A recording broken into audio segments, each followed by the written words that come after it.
مولانا و مولا الثقلین جد الحسن والحسین ابا القاسم محمد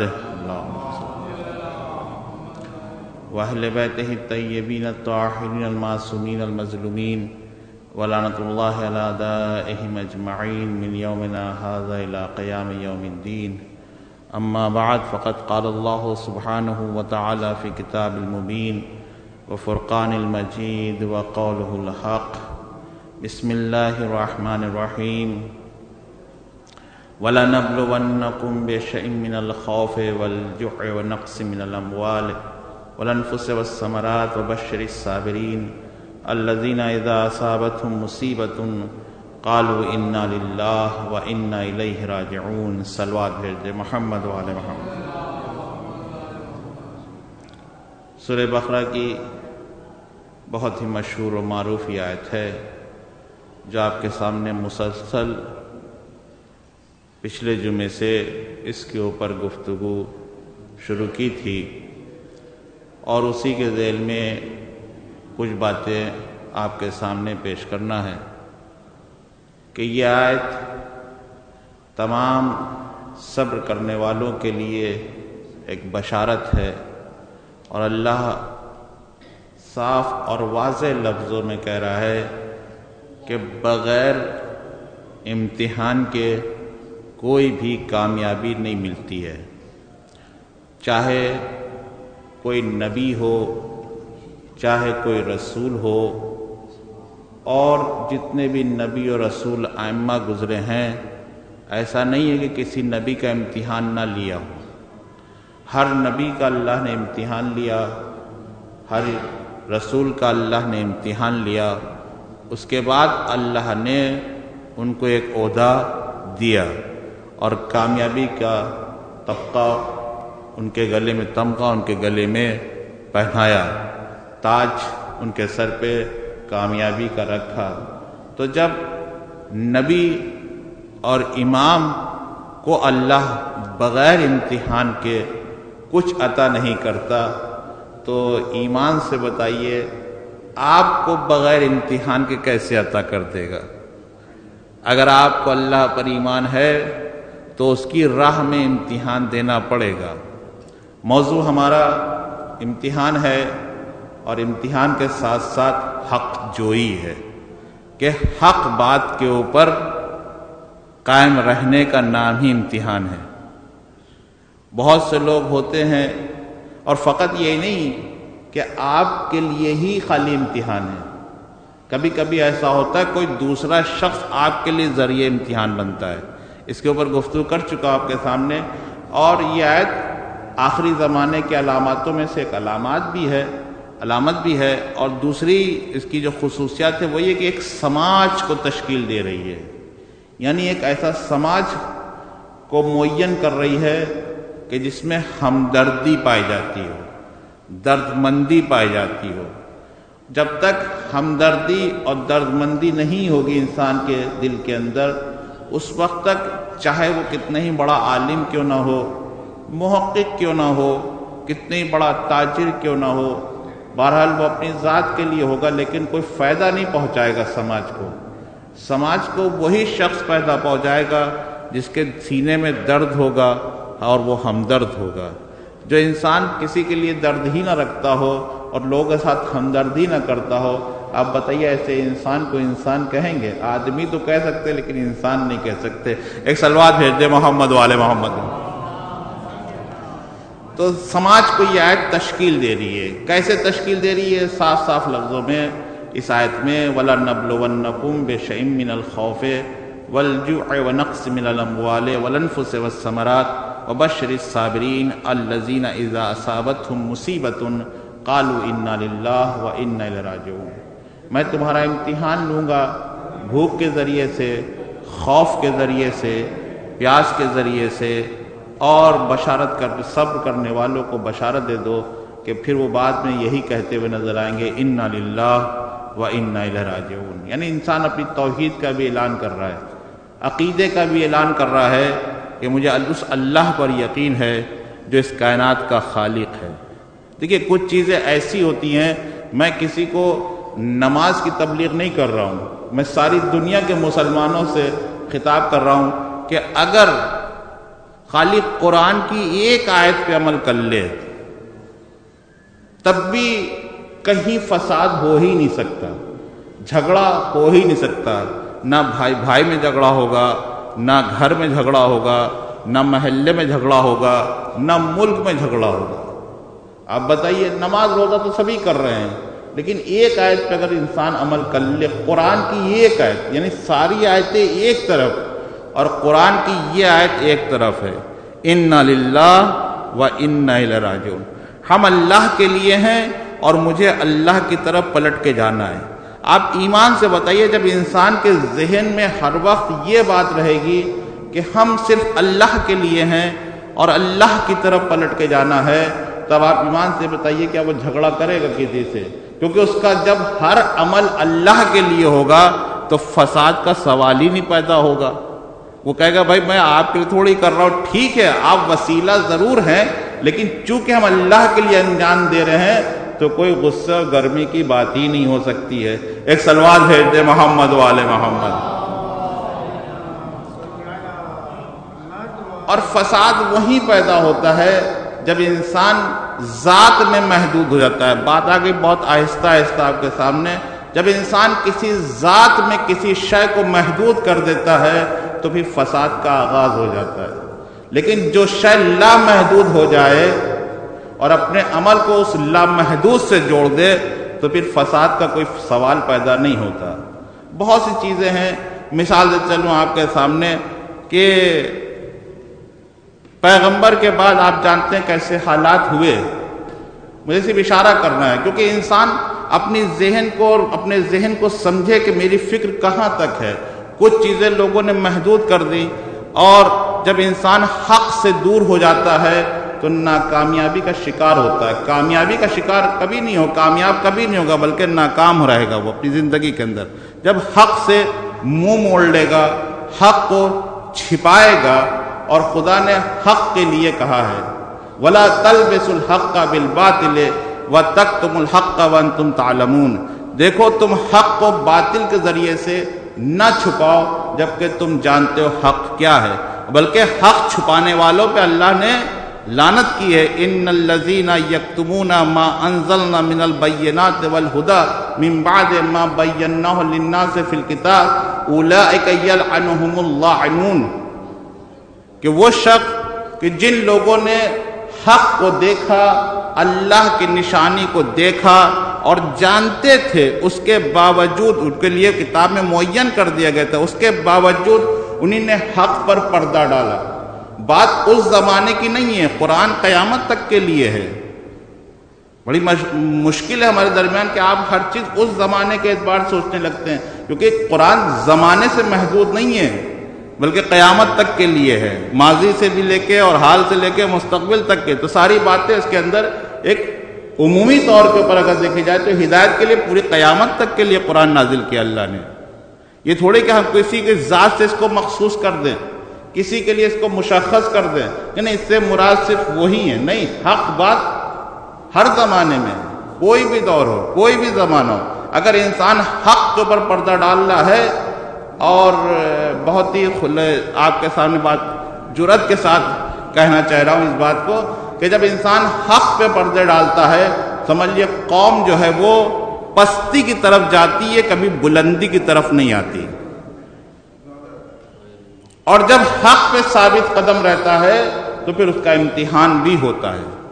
میں پچھلے جمعے کو اس بات کو پڑھ چکا ہوں کیونکہ ایک امتحان کا ذریعہ ہے، یہ تشکیل دیتی ہے، اور جب انسان حق کا اعلان کرتا ہے، حق کیا ہے کہ میں اللہ پر ایمان رکھتا ہوں، جب ایمان کا اعلان کر رہا ہے تو پھر ظاہر سی بات ہے اس کا امتحان بھی ہوگا، اور جب امتحان ہوگا تو کسی کے ذریعے سے بھی ہو سکتا ہے اور خود اس کی ذات کا بھی امتحان ہو سکتا ہے۔ ایک صلوات بھیج دے محمد والے محمد۔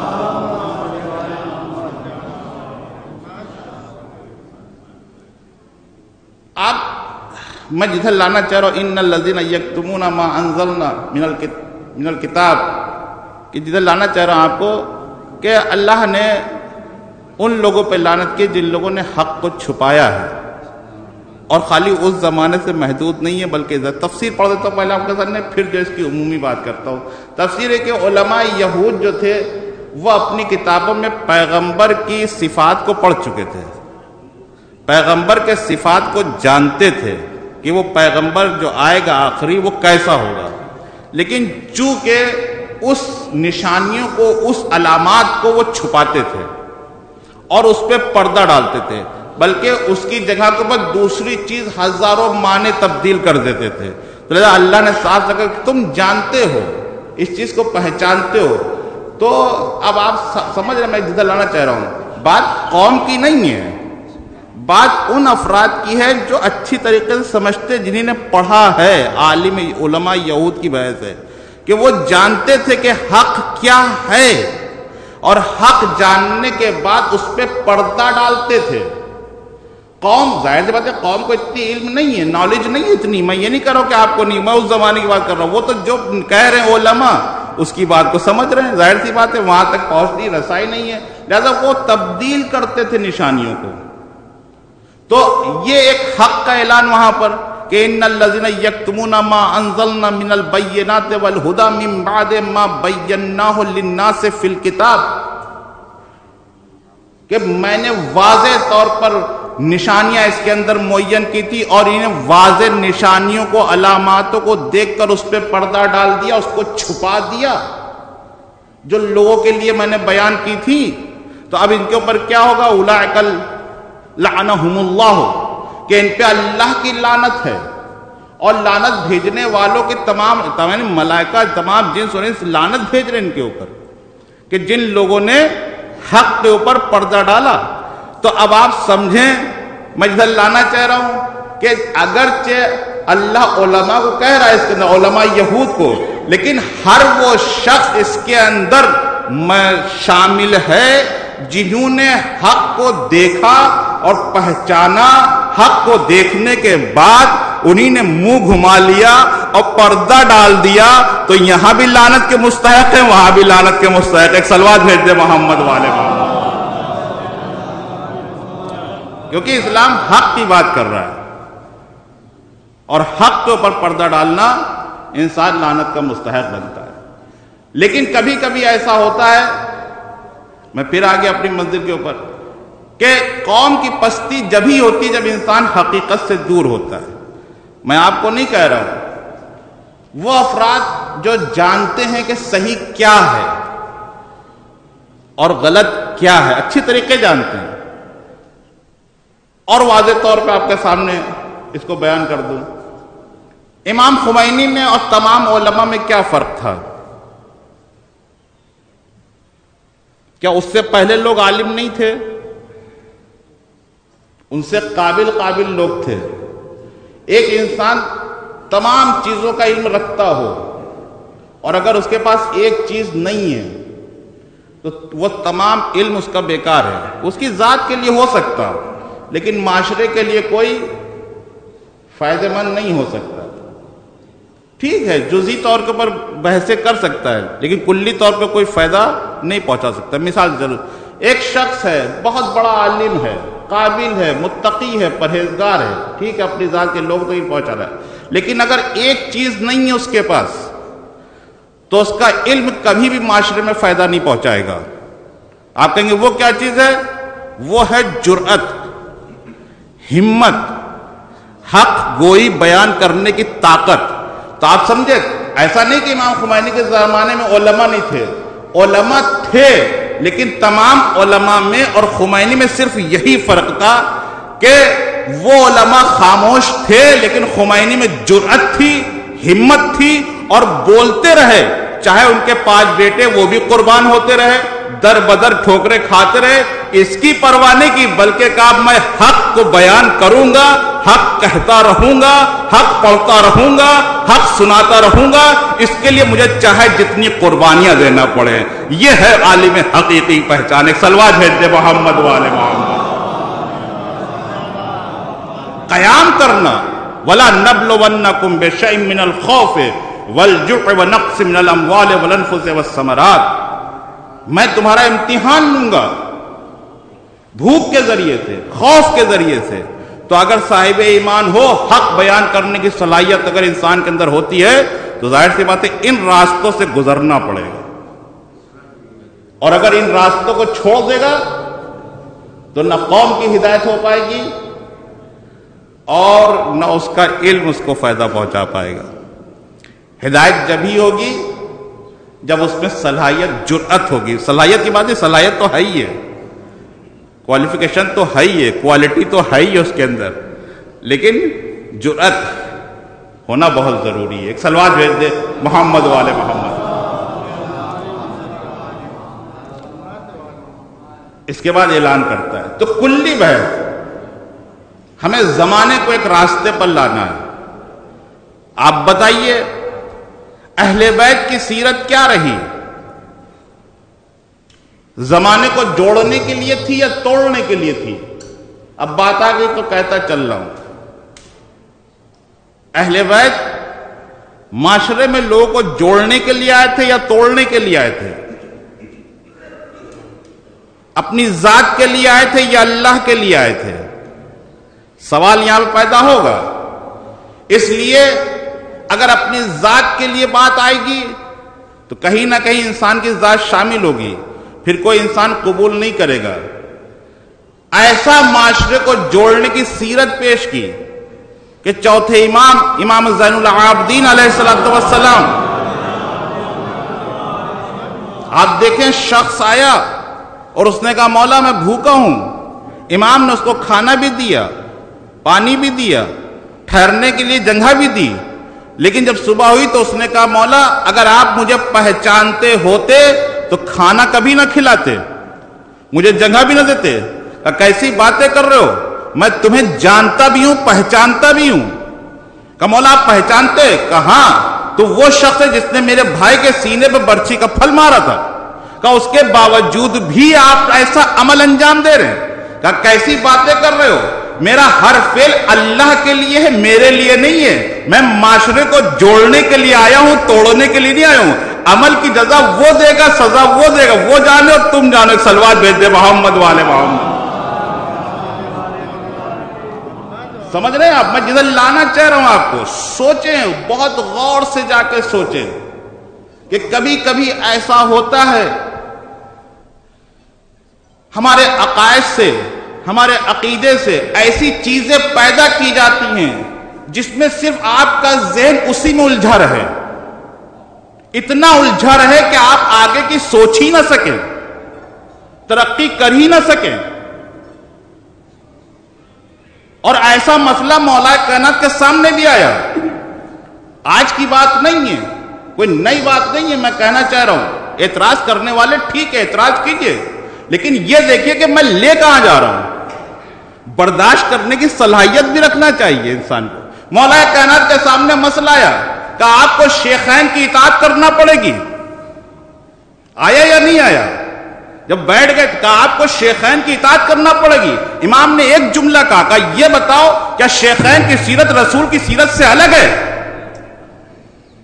اگر الگ ہے تو ٹھیک ہے، لیکن جب ایک ہے سیرت تو میں سیرت رسول پہ ہی تو عمل کر رہا ہوں۔ ایک صلوات بھیج دے محمد والے محمد۔ یعنی اختلافی موضوع کو کیسے بیچ سے ہٹایا۔ آپ دیکھیں خود امام کہہ رہے مولا کائنات علی ابن ابی طالب علیہ السلام،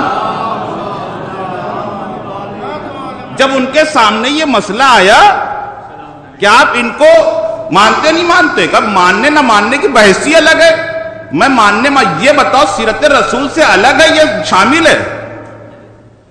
اگر شامل ہے تو میں سیرت رسول پہ عمل کر رہا ہوں تو یہ بھی شامل ہو گئے، اور اگر نہیں تو یہ الگ ہو گئے ہم الگ ہو گئے۔ ایک صلوات بھیج دے محمد والے محمد پہ۔ تو زمانے کو الجھایا نہیں، کلیئرٹی زمانے کو ایک جو ہے وہ ایک صاف اور شفاف ماحول عطا کیا امام نے۔ امام آیا ہے زمانے کو آگے بڑھانے کے لیے، نہ کہ ٹکڑوں میں بانٹنے کے لیے۔ بہت دلیل کے ساتھ میں آپ کے ساتھ بات کرنا چاہتا ہوں، مثال سے چلوں آپ کے سامنے۔ ایک شخص مجھ سے کہہ رہا ہے کہ آپ علی کو خلیفتہ بلا فصل کہیے۔